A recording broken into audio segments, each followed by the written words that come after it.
Hi, my name is Linnea McKenzie, and I will be talking about the Occupy movement of 2011. At first glance, it may appear that the Occupy movement was an ineffective fad.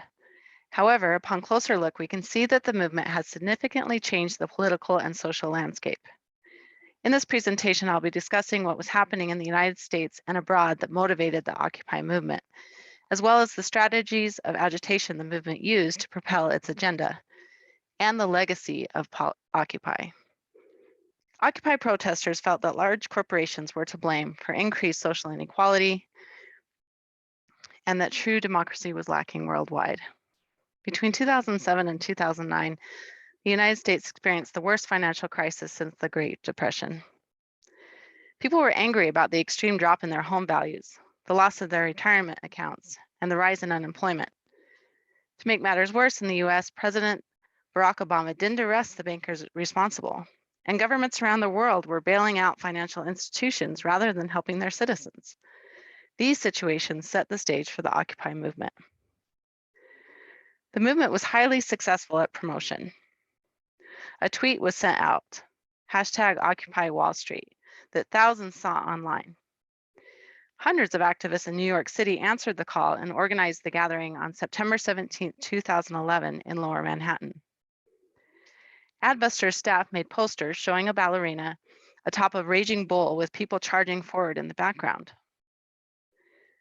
The sign signifies the movement's central message, that everyone who feels disenfranchised needs to work together to eradicate money's corruption and influence on our democracy.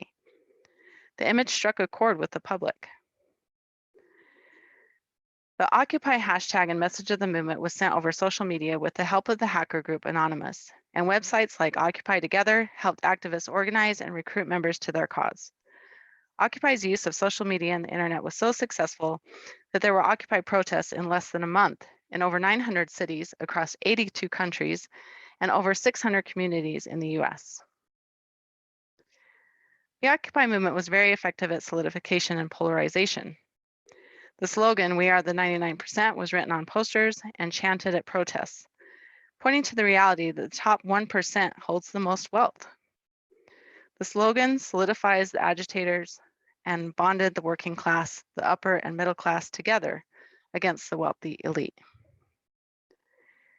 The Occupy movement may seem to have disappeared, but it has created a momentum and spread seeds that have taken root in various specific causes. One example is the national movement led by workers to raise the minimum wage to $15 an hour, resulting in many cities and states voting for higher pay. Another example is the world's largest climate march in New York City in the fall of 2015, which ended the Republican measure for the Keystone Drilling project. The movement succeeded in changing the national discourse. The campaign has greatly encouraged discussion and policy change on economic equality, higher minimum wage, free college and tuition, and climate justice.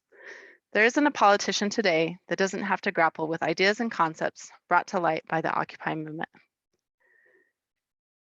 Thank you. That concludes my presentation.